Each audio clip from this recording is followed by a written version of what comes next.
4.3 is logarithmic functions. A logarithm has a definition where y equals log base a of x is equivalent to x equals a to the y. This is for all real numbers y, all positive numbers a and x, and a cannot be equal to 1. The expression log base a of x represents the exponent to which the base a must be raised in order to obtain x. The logarithmic function with base a then is just rewritten with the y replaced with the f of x notation.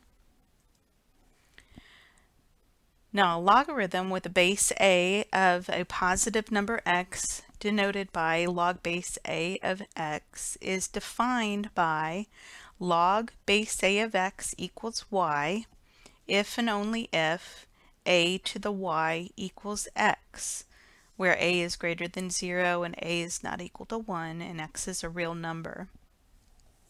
So we can practice moving back and forth between these forms. They are equivalent forms. This is log form and this is exponential form, but they mean the same thing. This may look familiar to you. We just finished y equals a to the x. That was the exponential function. The way this one is different is that the x and y are switched. And if you recall correctly, when we switch x and y, that is the inverse function. So a log function is the inverse of an exponential function. We'll be using logarithms to solve exponentials and be using exponentials to solve logarithmics. So the function given by f of x equals log base a of x is called the logarithmic function with base a. Simply put, we can replace this notation with these words, at least when we're thinking about it and reading through these equations. Log base a of x is the exponent to which a must be raised to get x. So I can replace this with the words the exponent I place on base a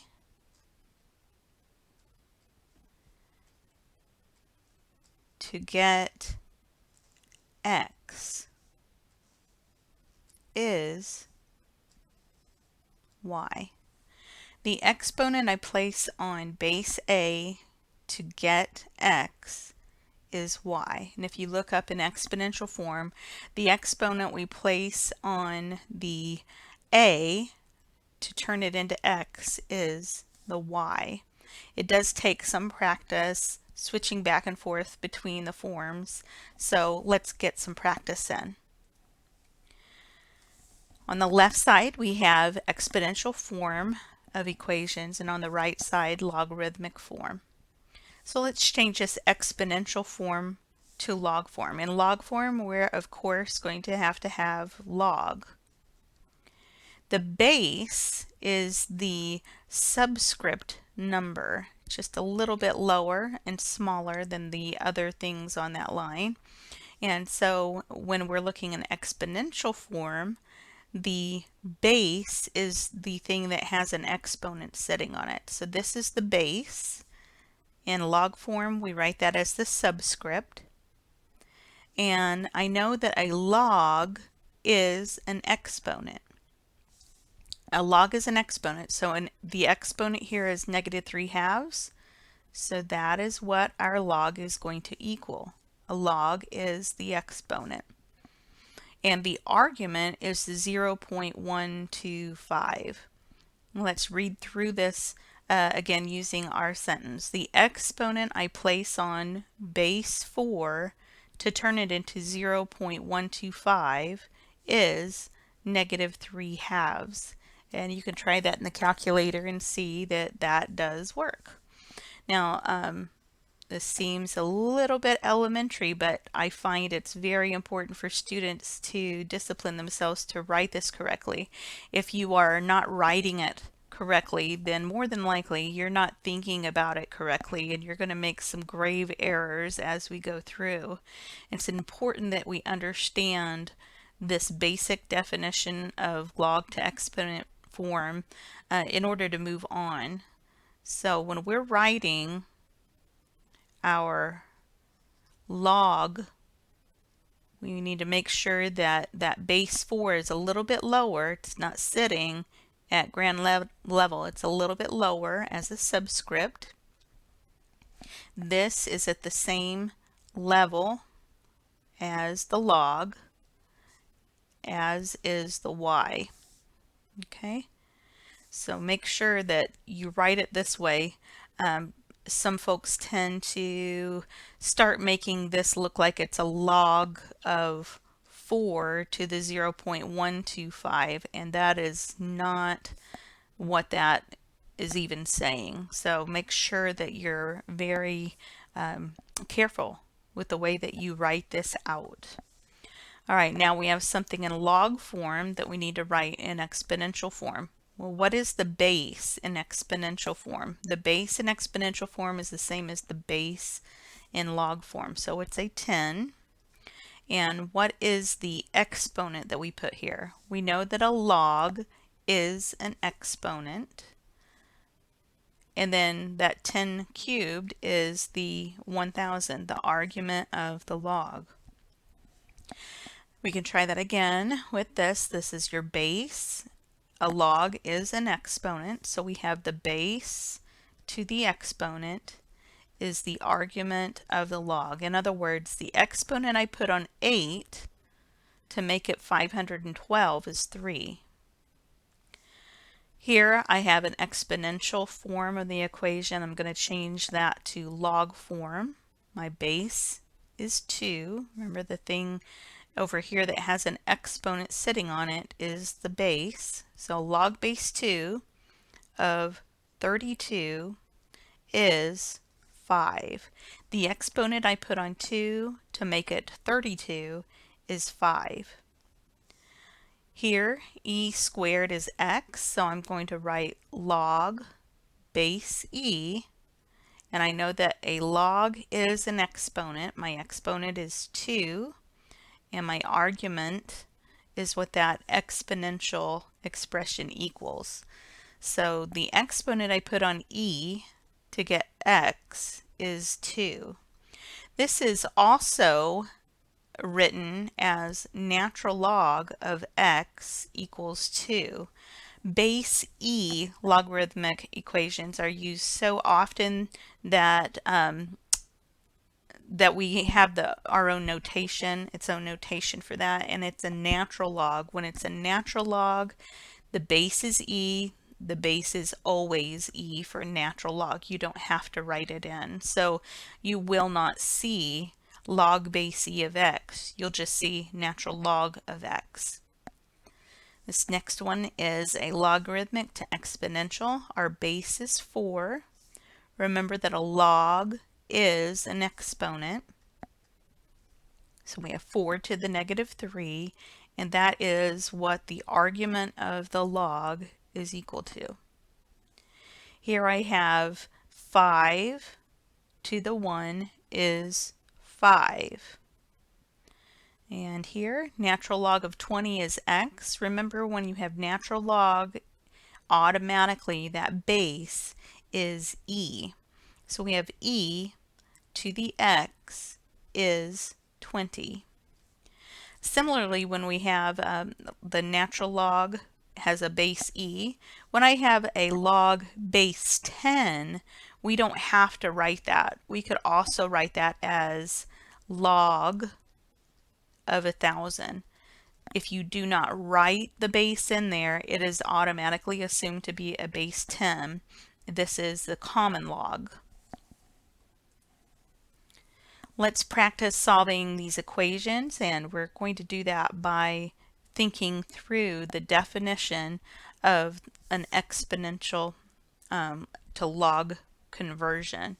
So here we have a base x to the third power is 27 over 64.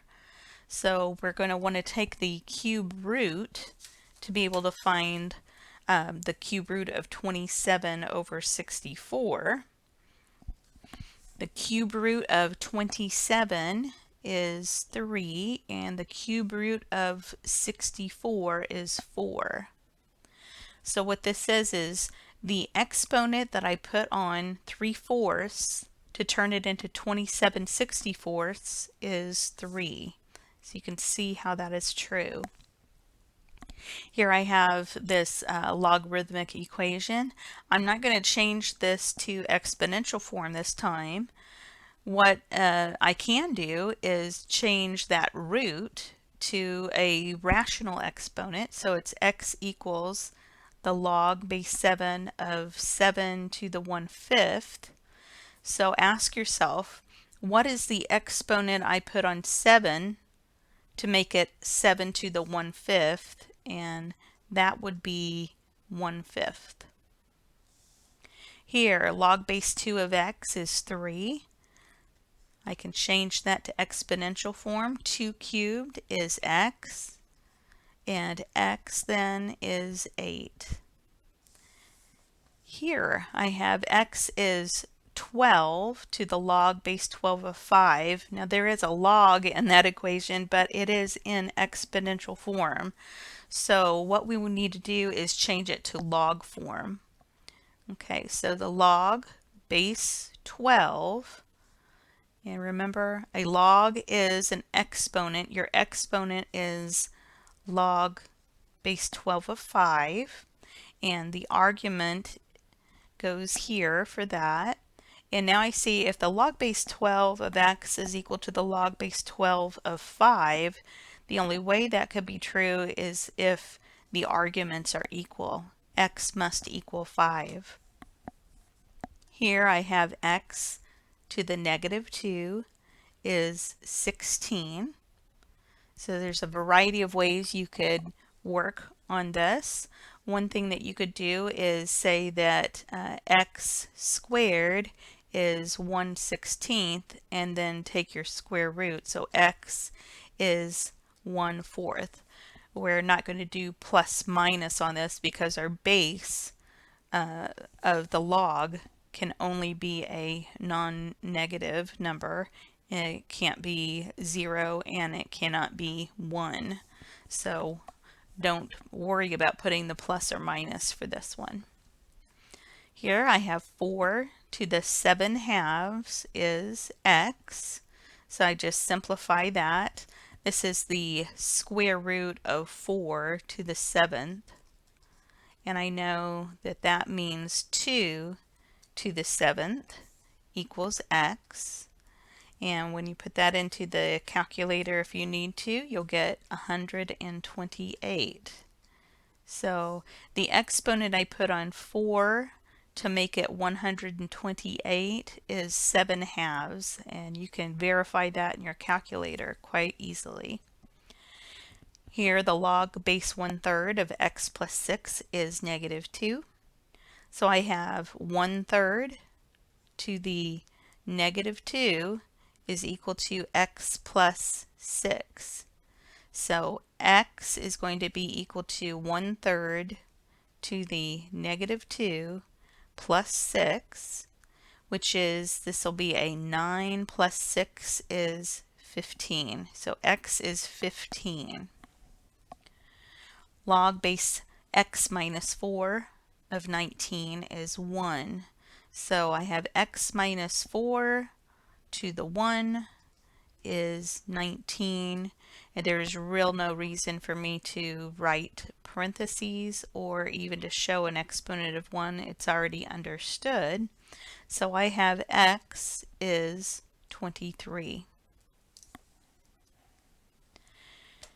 The theorem on inverses we saw in the examples that we just did for a logarithmic exponent. We can use this property so that if I had some kind of a base with a logarithmic exponent where the base is the same as the exponential base of, let's say, some number 2, then this will equal the argument of that logarithmic exponent. And also the same here. What exponent would you put on a to make it a to the x? Obviously that is x.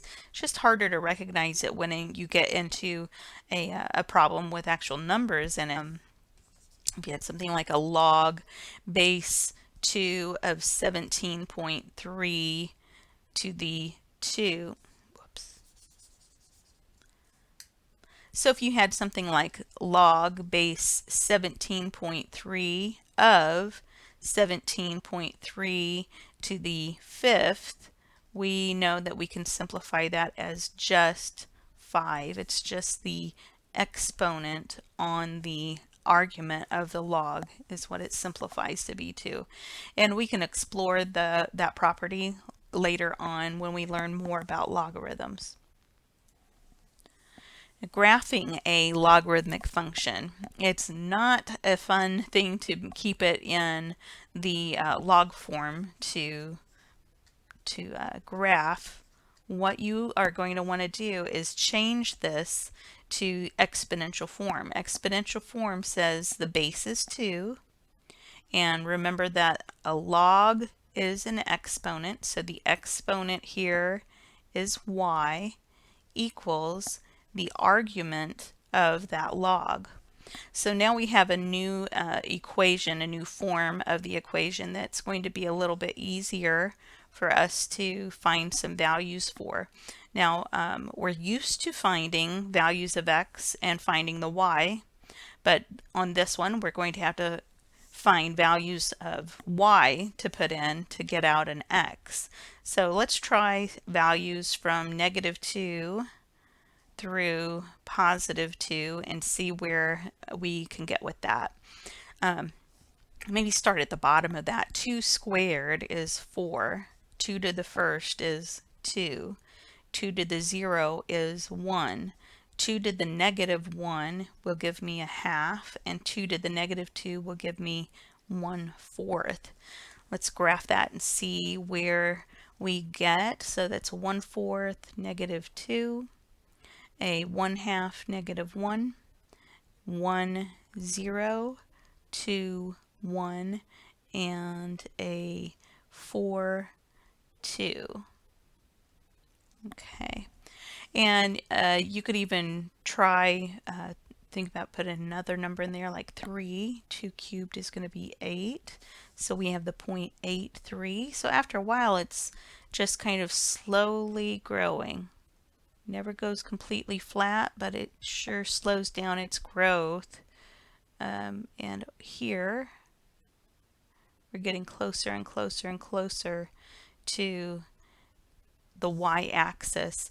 There's never a negative enough y value you could put on the base of 2 to turn the x into a 0. So we do have a vertical asymptote here. We have a vertical asymptote of x equals 0. We have an x-intercept of 1, 0. No y-intercept. The domain is from 0 to +infinity, and the range is going to go from -infinity to +infinity. There is a caution in your book that says that when you're writing your logarithmic function in exponential form in order to graph it, you want to make sure that you start with y values to calculate the x values. That's exactly what we did. But also be careful that you write the values in the ordered pair in the correct order, and also graph them in the correct order. A lot of times I see people get a point of, they put in the 1, they get out a 2, so they graph 1 2 instead of 2 1. So keep that order straight by using a table and really thinking about where those points actually go. The characteristics of this logarithmic function is that the points 1/a -1, 1, 0 and a 1 are on the graph. If a is greater than 1, then my function will be increasing on its domain. And if the base is from 0 to 1, so some fraction between 0 and 1, or an irrational number even, then that function is going to be decreasing on its domain. The y-axis is a vertical asymptote, and you can also just say that it has the equation x equals 0. And the domain is from 0 to infinity, range being from negative infinity to positive infinity. Now let's look at these graphs. How are the graphs of these functions modified? This is very similar to what we had before up here, log base 2 of x, but we have this minus 4 that's tacked onto the end, and that's different. This is very different than if I have the minus 4 grouped with the x in parentheses. Remember, if that minus 4 is grouped with the x in parentheses, it's going to move it in a left-right way. And this particularly will mean that this shifts right 4 units. So every point is picked up and shifted to the right 4 units. With this one, we have that original graph that we started with up here, and every point is moved down 4. This is not grouped with the x, so it's affecting the output of that function. So we are shifting down 4 units on this function.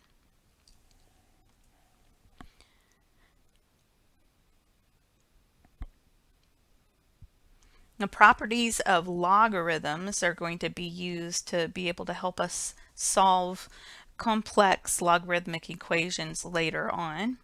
So your product property says that the log base a of x times y is equal to the log base a of x plus the log base a of y. You can use these properties forward and backward as well. If you have two logs of the same base being added, you can write it as a single log and just multiply those arguments. The quotient property, log base a of x divided by y, is equal to log base a of x minus log base a of y. Also, using it backwards, if you have two logs of the same base subtracting, then you're going to end up with log base a of the first argument divided by the second argument. The power property is simply applying the product property repeatedly. So if you have the log base a of x to the r, that exponent of r can come out in front and multiply the log. Also, if you have a coefficient of a log, you can use this property backwards and bring the coefficient up to be the exponent on your argument. The logarithm of 1, log base a of 1 is 0. This is explained by simply applying the definition of a log. A to what power would give you a 1? That would be a 0. This property is also explained by using the definition, base a logarithm of a. So what exponent would I put on a to make it a? Of course, just a 1. So we're going to use the properties of logarithms to expand these expressions, and we'll systematically go through these. I have a quotient here, so I can break up that quotient. Remember, when you have two logs of the same base being subtracted, then you could write them as a single log and divide the arguments, where the first one's on top and the second one is on the bottom. We're using that property backwards. Now we have a product here. Part of expanding is to get rid of all of those products and quotients. So we need to break this up. this log base 3 of 4 times p can be written as the log base 3 of 4 plus the log base 3 of p. And then we carry down that minus log base 3 of q. For this one, there's really nothing we can do. We have 7 times m plus 3q. There's nothing that you could do to factor that, so it's not a product. It's not a quotient, and we don't have an exponent that we could take off of the argument and place in front of the log, so we are finished as is. This one's quite a complex problem.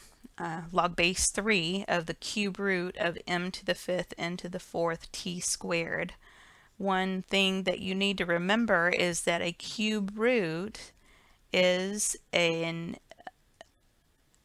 rational exponent. So if I have a cube root, it means that argument is all to the 1/3 power. Now from here you can move that exponent on the argument out front using your power rule, your power property. So 1/3 log base 3 of m to the 5th n to the 4th over t squared. Now we need to further separate this out. So I'm going to have 1/3 of, make sure that you're still multiplying everything that you're going to separate this log out to be. You're still multiplying it all by 1/3. So put this in parentheses. I have log base 3 of m to the 5th plus log base 3 of n to the 4th minus log base 3 of t squared. And now I have exponents that I can place in front, so those can come out front, and then you can multiply the 1/3 through, so it'll be 5/3 log base 3 of m. Same with this 1/3 distributes out front, the 4 comes out front, so plus 4/3 log base 3 of n minus 2/3 log base 3 of t. And we have here, it looks sort of similar to this one, but we have separate radicals. So we can do this log base 4 of the cube root of a, 4th root of b, minus log base 4 of square root c, cube root of d squared. And we still have a product, so this is the log base 4 of cube root of a plus the log base 4 of the 4th root of b. And then this minus is subtracting all that. Even when you separate this to two different logs, you have to subtract the whole thing. So make sure to make use of parentheses here. You have log base 4 of the square root of c plus the log base 4 of the cube root of d squared. And we have more work to do here. Remember, this is a cube root of a, but it means a to the 1/3. So I'm going to place a 1/3 in front. Otherwise, you're not expanding fully. You're not getting rid of the exponents on arguments. Here I have a plus 1/4 log base 4 of b minus 1/2 log base 4 of c plus 2/3 log base 4 of d. But remember, this negative distributes through there, so this is going to be a negative. What's interesting as you look at this is that all of the logs that you have that are positive, those arguments came from the numerator. All the logs that you have that are negative, they're negative logs, those arguments came from the denominator. It's always a good check to make when you're finishing these up is to check if you have your positives and your negatives correct. Now I'm going to use those properties the other way in order to combine expressions.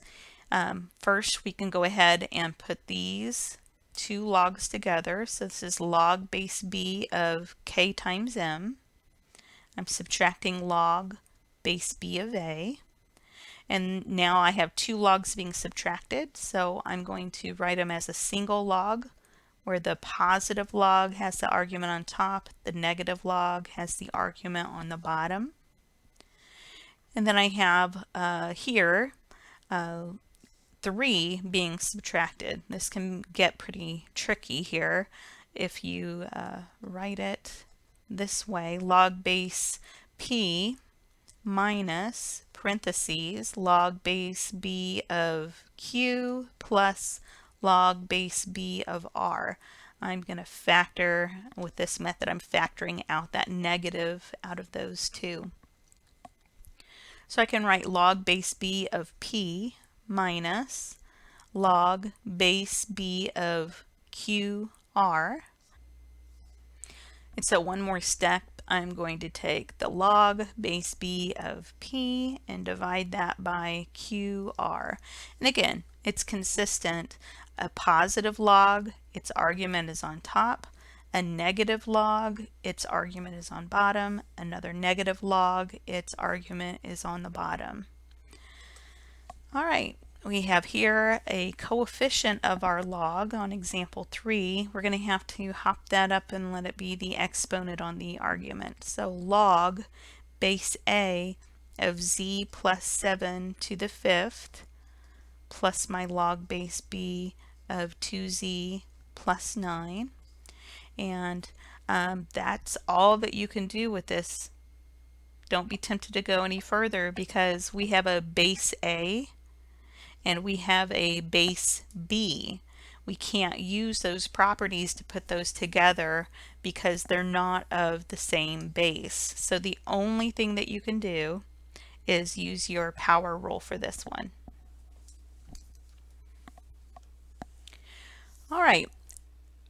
We have been given that the log base 10 of 2 is 0.3010 and the log base 10 of 3 is 0.4771 approximately. We want to find each logarithm without using a calculator. I'll go ahead and grant you the use of a calculator, but don't just put in the log of 12.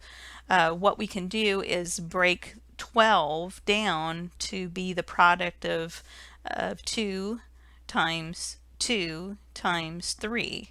So I have log base 10 of 2 times 2 times 3. So this would be the log base 10 of 2 plus the log base 10 of 2 plus the log base 10 of 3. And I was given that that is a 0.3010, 0.3010, and a 0.4771. If you want to grab your calculator, then you can put this in there quickly. And we get a 1.0791 about. So what is that number that we just came up with? It's approximately, because these are based on approximations, it's approximately the exponent that I put on 10 to get 12. So if you want to go in your calculator 10 to the 1.0791, it will come out fairly close to 12. And so you've gotten an approximate number as an exponent you would put on 10 to get 12. And the same type of deal with this one. We're going to rewrite it as log base 10 of 2 over, let's for fun just do 3 squared here. So this is the log base 10 of 2 minus the log base 10 of 3 squared. So I already have this as far as it'll go, and then I've got my exponent comes out in front of the log to be its coefficient. So this is 2 log base 10 of 3. All right, so I can use my approximations up there, 0.3010 minus 2 times 0.4771. And 0.301 minus 2 times the 0.4771 will give me approximately negative 0.6532. And again, we can do that with this problem here. I have 1/3 times the log of 36 using your power rule. That'll be 1/3 times the log of 6 squared. So that's 1/3. We can again take that 2 to come out front, make that a 2/3 if we like. 2/3 log of 2 times 3 as the argument of your log. And then that would be 2/3 of log of 2 plus the log of 3. So I have 2/3 times my 0.3010 plus my 0.4771. So I'll add those up, 0.3010 plus 0.4771, and multiply by 2/3 in the calculator, and you get about 0.5187. And you know, if you just take in your calculator the log of 36 to the 1/3, then you'll get approximately that number that we got by using these approximations in part up here and our properties. And that should be it for you to start on your homework for 4.3. Let me know if you come across any questions.